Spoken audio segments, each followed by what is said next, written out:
Se está desarrollando en Chile, en la Universidad del Desarrollo, en la Escuela de Políticas Públicas, un muy interesante congreso internacional, que viene gente de muchísimas partes a hablar de un tema que nos suena, ¿no?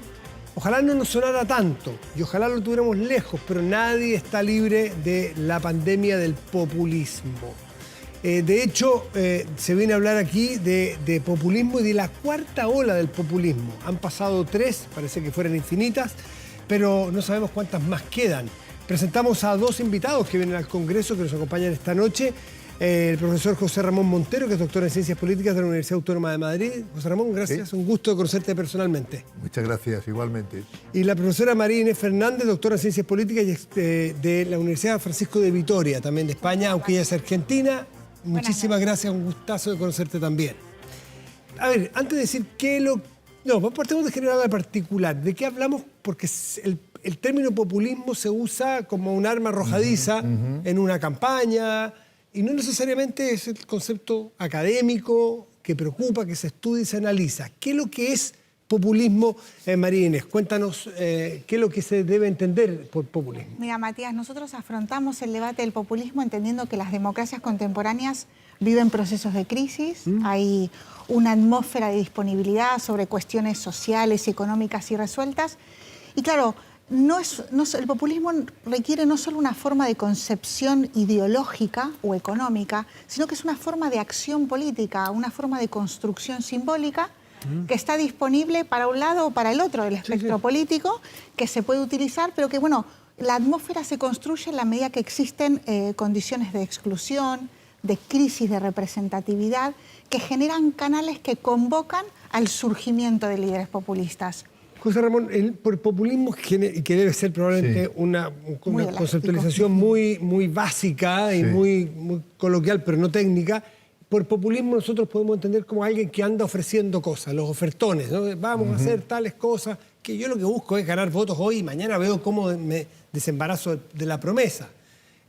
¿Eso un concepto tiene algo que ver con el populismo o cómo lo conceptualizan ustedes? Pues nosotros lo conceptualizamos con una definición de un colega que dice que los gobiernos o los partidos populistas son aquellos que cumplen 2 condiciones por lo menos, si acaso 3. Una de ellas, los partidos y los gobiernos populistas son los que ofrecen soluciones muy simplistas a problemas complejos. Entonces, con lo cual no es ninguna solución. Pero más específicamente los gobiernos populistas son aquellos que hablan siempre de la existencia de una élite corrupta, los que gobiernan, los que están en la casta y luego el pueblo, que es el que sufre, de una parte. Y además los populistas son aquellos que dicen que hay que respetar la soberanía popular, que hay que respetar la voluntad del pueblo. Aunque el pueblo pues, no haya participado en un proceso o aunque no haya tenido ninguna intervención. O sea, utilizan al pueblo como... Exactamente. Ya. Pero la segunda acepción es la de esta casta, la élite, que son los victimarios y que el resto de la gente son todas víctimas. Víctimas, exacto. Esa es una definición. Exactamente, en eso hay un momento como antagónico, hegemónico y refundacional en el origen de toda esta retórica populista, donde el pueblo emerge en la disposición negativa frente a una élite, como decís vos, corrupta, pícara, que clausura las posibilidades de un pueblo. En cierta forma, muchas veces el populismo no deja de tener una gran connotación democrática, un deber democrático, pero desde una perspectiva, no sé si José Antonio coincide conmigo, antiliberal, y liberal, es decir, que se tensiona el funcionamiento de la democracia por mejorar una democracia en términos mayoritarios. Y a veces exageran esa tensión y la fotografía que sacan la ponen mucho más en blanco y negro para sacar ventajas populistas, o sea, hacer que esa élite corrupta, aprovechadora, maldita, versus un pueblo que ha sido sacrificado, que es impoluto, que es perfecto, hacen esa diferencia, la tensionan para sacar ventajas ellos, ¿no? Y suelen exagerar los males de los gobiernos. Exactamente, y suelen olvidar todos los logros de los gobiernos o todo el trabajo que el gobierno hace o los gobiernos hacen para intentar remediar algunos de los problemas existentes. ¿Por qué? Porque el remedio de esos problemas existentes siempre es una cuestión compleja, claro, llena de dificultades económicas, políticas, etcétera, y entonces todas esas dificultades ellos lo visten o lo revisten de excusas, de trampas, para no hacer lo que debe de hacerse, según ellos, para el pueblo. Es decir, que es una situación de conflicto permanente, viven en el conflicto permanente, de una parte, y de otra parte de una especie de angustia de que lo que debería de hacerse para el pueblo nunca se va a lograr por la existencia de la casta. Ahora, la definición de soluciones simples a problemas complejos es la historia de todos los países. O sea, perdón, los problemas complejos son la historia de todas las sociedades, sí, en todos los momentos del mundo. Naturalmente. Y les tengo una mala noticia, y hacia adelante va a ser igual. Las sociedades más profundo. Viven problemas complejos, siempre va a ser así. Ahora, el de las soluciones simples es una receta que da resultados, lamentablemente, porque suena bien. Si yo le digo, mire, mañana, vote por mí, que yo mañana le soluciono todos los problemas de inflación, todos los problemas de, qué sé yo, de habitacionales. Hay gente que está tan mal que dice, bueno, del suelo yo no paso. En una de esas la voto a usted y si me defraudo, bueno, me defraudaré de una más. Entonces lo voto. ¿Cuál es el antídoto al populismo? Que son recetas a veces difíciles y dolorosas, pues. Bueno, la receta del antídoto al populismo es un gran debate. Creo que parte fundamentalmente de la propia ciudadanía, del ejercicio de la virtud cívica, de la información, del desarrollo de entornos pluralistas, de sociedades civiles activas. De hecho, hay muchos momentos en los que los desarrollos populistas en América Latina se han enfrentado con un gran paraguas que es la articulación de una pluralidad en la sociedad civil que critica la perspectiva homogénea y la forma en la que se articulan estas decisiones simplistas. Claro está que, bueno, no dejamos de movernos pendularmente de una homogeneización quizás más de izquierda hacia una de derecha, como se dice ahora. Sí, sí, sí. Pero, a ver, el surgimiento de nuevos liderazgos. El problema radica en estas circunstancias en los escenarios post-populistas, que generan entornos en los que las articulaciones de nuevos partidos políticos, la agregación de intereses es muchísimo más compleja, se personaliza muchísimo más. Y en ese entorno, liderazgos, entornos más susceptibles de controlarse, de moderarse en torno al ejercicio de la representación, son mucho más difíciles. A ver, José Ramón, sí, ¿qué soluciones ves tú en tu larga trayectoria investigando y escribiendo sobre esto? No las soluciones milagrosas, pero ¿qué caminos han resultado al menos más paliativos al dolor del populismo? Había un economista austríaco importante, Schumpeter, que ¿sí? alrededor de la Segunda Guerra Mundial, que decía que los gobiernos populistas, sobre todo los de su época, que eran los nazis y los católicos, que los gobiernos populistas son fuerzas de destrucción creativa. Es decir, por una parte, los populistas, cuando surgen, están señalando algunos problemas que son reales, que es lo que comentaba María Inés, de la crisis de la representación, de grupos sociales muy numerosos que se han quedado sin trabajo, sin recursos. Eso es verdad. Eso es verdad. Pero eso existe. Eso lo utilizan. Exactamente. Es la atmósfera disponible. Pero todo eso existe. Entonces, en esas situaciones, los ciudadanos se pueden encontrar con que ya no quieren volver a votar a los partidos que han votado anteriormente porque les han engañado, porque hay una crisis de representación. Y entonces aparece lo que se llaman los empresarios políticos que dicen, voilà, tenemos la solución para este problema. Y de un momento u otro habrá elecciones, salen elegidos y van a empezar a intentar influir en el gobierno. Si no influyen en el gobierno es porque es una casta, y si influyen en el gobierno es porque la casta les ha impedido llevar a cabo Es decir, que no hay nunca una solución completa, porque cuando llega el momento de aportar soluciones, desgraciadamente la vida es mucho más compleja de lo que parece. Hay otro fenómeno que ha ocurrido en el mundo, que está ocurriendo con fuerza, que ¿sí? en una época se hablaba mucho de los dictadores. Aquí los conocimos de cerca, en Latinoamérica de cerca y en el mundo en general. Ahora se habla más de estos de los autócratas, ¿no es cierto? Sí. Tipo Putin, Urban, personajes que, o el mismo Bukele, probablemente van camino Sí. a... Sí. Es decir, que entran democráticamente, en la mitad se transforman, se reeligen y para siempre, en fin. ¿Son dos problemas que conviven? ¿Son dos problemas parecidos? ¿Son problemas que se emparentan? Hace muy poco escuché una colega argentina que decía que los populismos son los hijos no deseados de la democracia.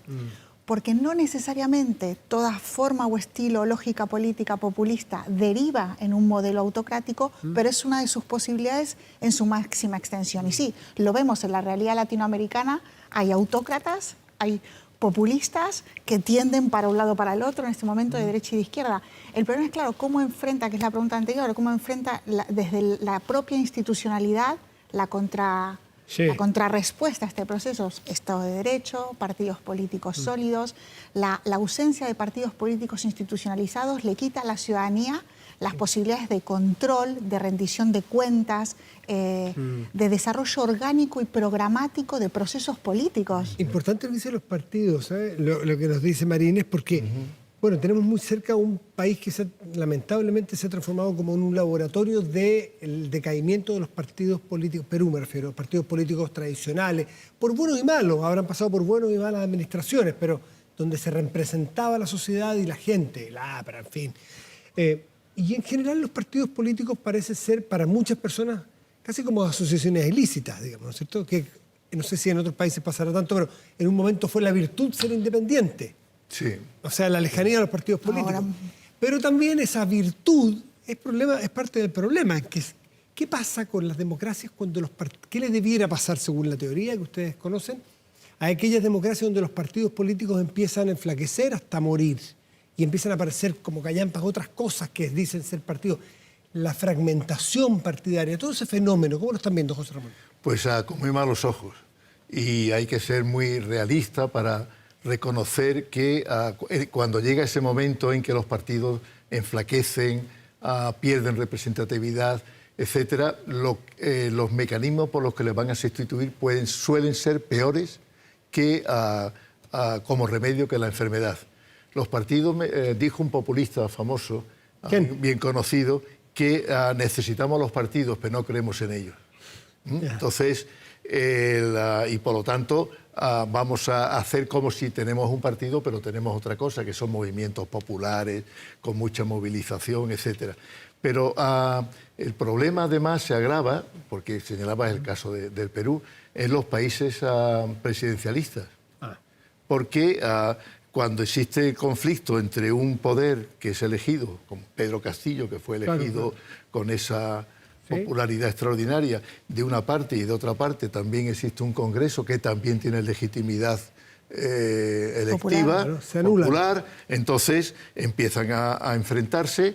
En este caso, Pedro Castillo hizo lo que tantos, que era intentar parar silenciar al Congreso, disolverlo, etcétera.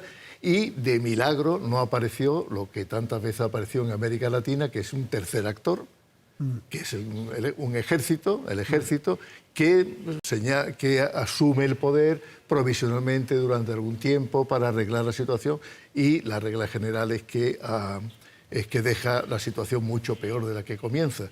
Con lo cual entonces tenemos en América Latina, que es la tierra del populismo, según dijo un autor, es uno de los que lo inventaron junto con Estados Unidos y los rusos en el siglo XIX, pues tenemos entonces problemas en la democracia cotidiana, pero además agravado por la institucionalidad entre dos fuerzas que en vez que no pueden colaborar porque se enfrentan, y tenemos otro caso que ahora María Inés puede comentar, que es el caso de Milei, donde tiene unos grandísimos planes o tenía unas grandísimas promesas, pero todo eso tiene que pasar por el Congreso, y en el Congreso tiene 7 escaños.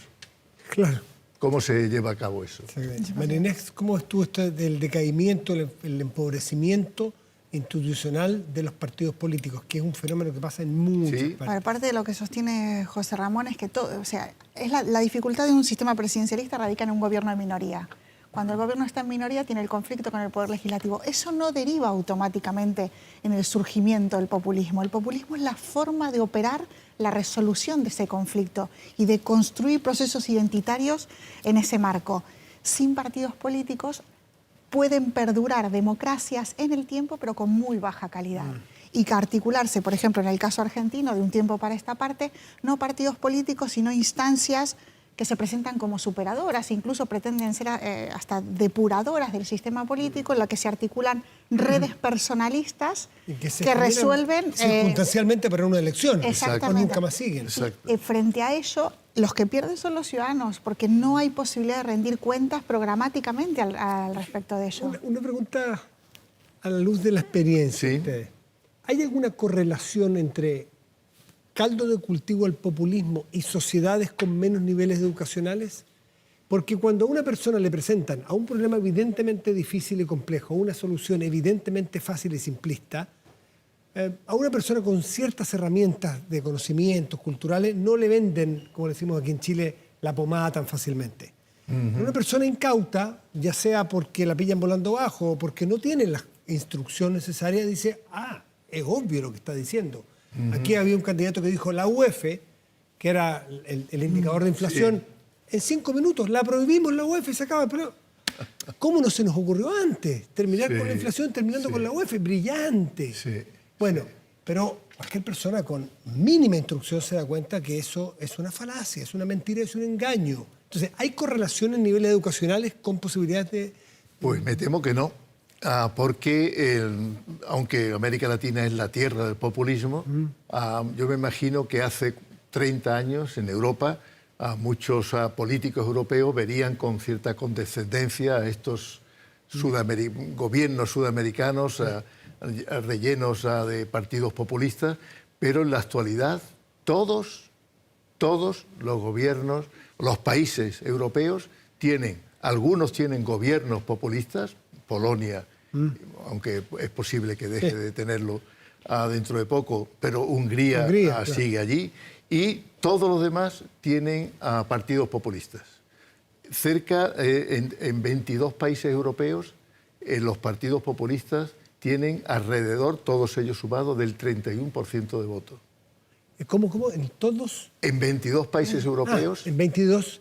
Tiene en torno a un tercio. En torno a un tercio, o sea, muy cerca de votos. Algunos tienen muchos, otros tienen pocos. Algunos intentan prohibir el Partido Populista, pero no pueden, democráticamente. Y estos son de derecha y de izquierda, ¿no? De derecha y de izquierda, sobre todo de derecha. Ha habido algunos intentos de izquierda, como Syriza en Grecia, que está muy mal, y Podemos en España, que también está muy mal.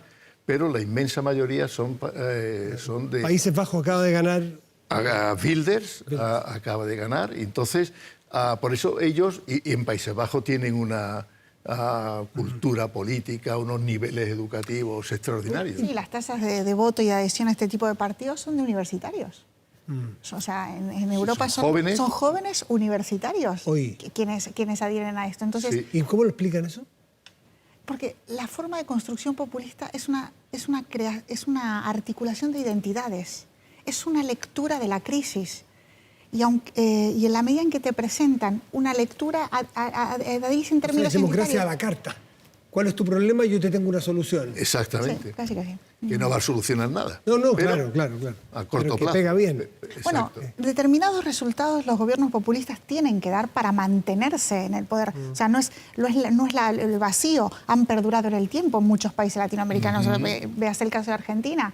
Pero claro, indefinidamente, o sea, el populismo tiene fin. En algún momento, y sobre todo caen por los procesos de sucesión, que es lo propio de sistemas presidencialistas. No son eternos, pero requieren en esos procesos la reconfiguración de liderazgos alternativos y de programas políticos alternativos, que es lo difícil de presentarlo. A ti no te alcancé a escuchar la respuesta sobre si ves correlación en sociedades con menor instrucción o menor instrucción académica, pedagógica o más cultura. ¿Hay más peligro de populismo o no? No, mira, de hecho acá hace poco hay un periodista y sociólogo argentino que es Liotti, que acaba de sacar un libro que se llama Liotti, La Argentina frente a la encrucijada, que él explica cómo hasta ahora la clase media argentina y los niveles de educación tenían, eran positivos. Claro, sin embargo, en los últimos 20 y particularmente 12 años, el ascenso de modelos informales de trabajo, la precarización, la pobreza, genera otra estructura social que puede dar lugar a otros procesos de identificación, incluso populistas, pero no establecen esas correlaciones. José Ramón, mencionaste Podemos, que es tu país, además, que es muy interesante, que acaba de quedar fuera del gobierno. Sí. Pero apareció Sumar, que es otro movimiento. No sabemos el devenir de Sumar porque está recién estrenado y con toda escoba nueva. Una coalición. Pero vamos al proceso anterior, cuando llega Pedro Sánchez al poder con Podemos, que tú lo defines como un grupo populista que ya cayó en desgracia, pero los partidos tradicionales, como el Partido Socialista Obrero Español o en otras partes otros, terminan negociando y aceptándolos dentro de su gobierno.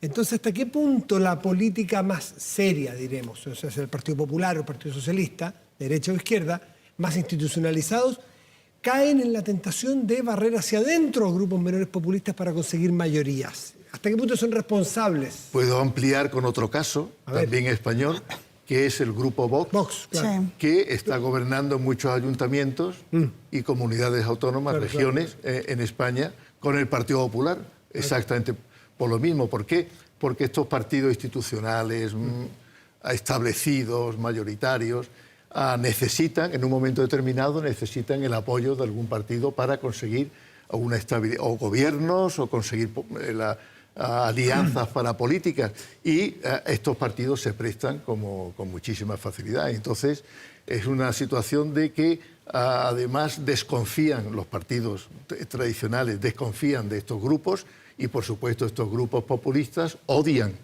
a estos partidos. Entre otras cosas, Vox, por ejemplo, como partido republicano, como el último país que estaba fuera del oasis populista europeo que ya ha llegado, que es Portugal. Ha llegado ya también un partido populista, se llama Chega, que significa algo así como basta. Bueno, pues todos ellos desprecian al partido, pero los partidos los necesitan. Y entonces... Pues pasa que el juego parlamentario y el juego presidencialista alteran la forma en la que se configuran estas relaciones entre partidos. De su vicio también. Claro.